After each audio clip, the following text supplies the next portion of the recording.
1876, ang isa sa pinakamadugong labanan sa lalawigan ng Bulacan. Kay ingay ng paligid, kay bilis ng takbo ng daigdig, kadiliman at lamig, hampas ng malaniyobang naririnig.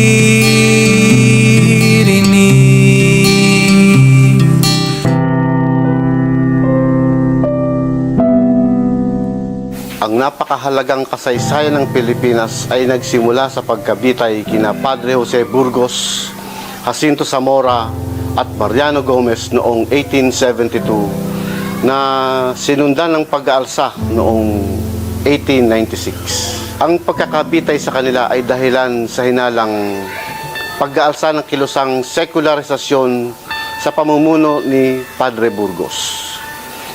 May dalawang uri ng relihiyoso noong mga panahong yun, ang regular at ang sekular. Ang regular ay kahalintulad ng mga misyonero. Ang sekular naman ay yaong mga namamahala sa parokya, katulad ng sa ating simbahan ngayon.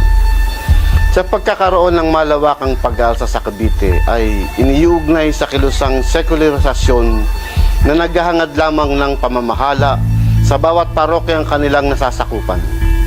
Magkagayunman, kung totoo na ang kilusang ito ang pinag-ugatan ng nasyonalismong Pilipino, ibig lang sabihin na ang San Rafael ay nasa gitna ng kasaysayan ng Pilipinas. Ang parokya ng San Rafael ang kahuli-hulihang parokya na ipinaglaban ng kilusang sekularisasyon ng mga katutubong paring Pilipino sa kasimulaan ng ating pagkabansa. Bakit di mo na huminto at huminga ng saglit? Ingay may maranasan, taguan sana'y katahimikan, maramdamay kapanatagan, kapayapaan ang puso't isipan, sandal ka muna. Ika'y aking papakinggan, kaya kapit ka, hiraya, natatanaw mo ba ang pag-asa? Ibig kita, ramdam kita, ika'y mahalaga. Hiraya, kapit ka, hiraya. Ika-30 ng Nobyembre, 1896, sapagkat dito o sa panahon na yon naganap ang labanan ng San Rafael. Sila ay mula sa Real de Cacarong kasi noon may himpilan doon sa Cacarong ng mga katipunero. Pero dahil sila ay nagugutom at kinukulang naman din ang pagkain, kaya kinakailangan nilang humanap ng ibang makukunan. Kaya ang ginawa nila ay bumaba sila mula sa Real de Cacarong at nagpunta sa mga kalapit na bayan tulad ng Bustos at ng Baliwag. Pero na-tiyempuhan din nila noon yung Infanteria de Guardia Civiles, isang pangkat ng mga Kastila na kanilang natambangan at napatay. Dahil sa pangyayari na yun, nagkaroon ng pagmamatsyag ngayon ang mga Kastila sa mga kahit na tipunero o kaya ay mga pangkaraniwang tao lang nung panahon na yon, pero minatyaga na nila ang mga Pilipino. Yung Balangay Apoy ay itinatag ni General Isidoro Torres.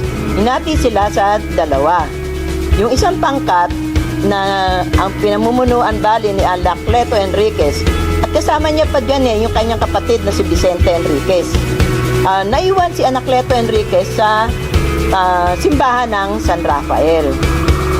At dito, medyo nagpahinga sila kasi medyo napagod na rin sila. Nung sila yumimpil sa simbahan ng San Rafael, madali silang nakatulog. Pero meron silang iniwan pa rin mga pangkat bantay sa pintuan ng simbahan. Kinabukasan, pagbukas nila ng pinto, nakita nila o natambad sa kanila yung mga napatay na mga sundalo. Nung makita nila o yung pagbubukas na yun ng pinto, yun ang naging hudyat para sa mga Kastila na gamitin ang iba't ibang sandata nila laban sa mga katipunero. At ang mga katipunero naman, alam naman natin ano ang kanilang mga gamit. Hindi ba? Simpleng mga sandata lamang. Pero ang mga Kastila, mayroon silang mas magagaling o mahuhusay na sandata. At doon, kung ilalagay natin o magagamit tayo ng kaisipan na ano ang magagawa ng isang simpleng sandata sa mga sandatang malalakas ng mga Kastila. Kaya sa loob ng simbahan ay napatay, marami ang napatay. Sinasabing nasa 800 katao ang namatay doon. Kasama doon yung si Anacleto Enriquez, na siya nga, ang sabi ko ay tinuturing na bayani ng San Rafael. Tatanaw mo ba ang pag-asa? Pinig kita, ramdam kita, ika'y mahalaga. Di man pagdasang ngayon, ang ayon din ang panahon. Tuwa'y sadyang ganyan, sa'y hindi tiyak. Paulit-ulit mang masaktan, kapit lang. Napakahalaga sa mga mamamayan ng San Rafael ang mga pahina sa Noli Me Tangere na tumutukoy sa kapalaran ng mag-iinang Crispin, Basilio at Sisa. Matatandang ang dalawang sakristan ay pinagbintang nagnakaw mula sa mga ambag ng simbahan. Ibinunton ang galit ng sakristan mayor kay Crispin o kaya ito ay hinugpit hanggang sa mamatay. Ang bawat kalapak ng palo kay Crispin ay batong dumudurog sa puso ni Basilio. Kapalarang nakauwi si Basilio sa pamagitan ng pagyapit sa kampanaryo na siya namang nakita ng mga gwardiya sibil. Sandaling nakatulog si Basilio na hindi na naipakli kay Sisa ang kapalaran ng kapatid. Lingid sa kaalaman ni Sisa, madaling araw pa lamang ay umalis na ng bahay si Basilio. Sa hinuhang siya ay sinundan ng Guardia Civil at siya ang naganap. Maging si Sisa ay naghanap na rin sa nawawalang dalawang anak na ang pangungulila ay napalitan ng pagkawala ng isip. Sa bandang huli, nagkita sila ni Basilio at Sisa.